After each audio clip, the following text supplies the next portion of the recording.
অনেক মা ছেলের প্রশ্ন করে, আমি তোরে এত কষ্ট করে লালন পালন করলাম, আর বিয়ে করার পরে বউ তোর আপন হয়ে গেল।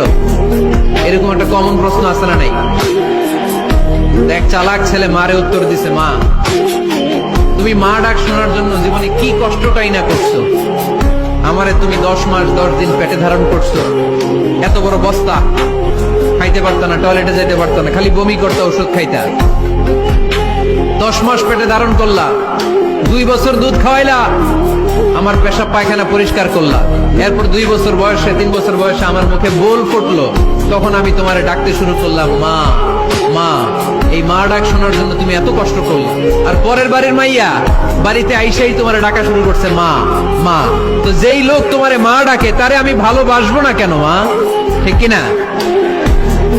আমার মুখের মা ডাক শোনার জন্য তুমি এত কষ্ট করলা, কি কষ্ট।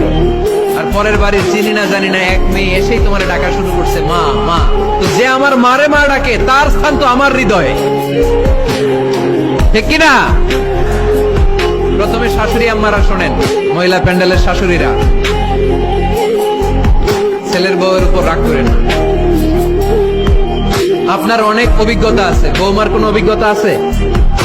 নতুন এক্সপেরিয়েন্স নাই।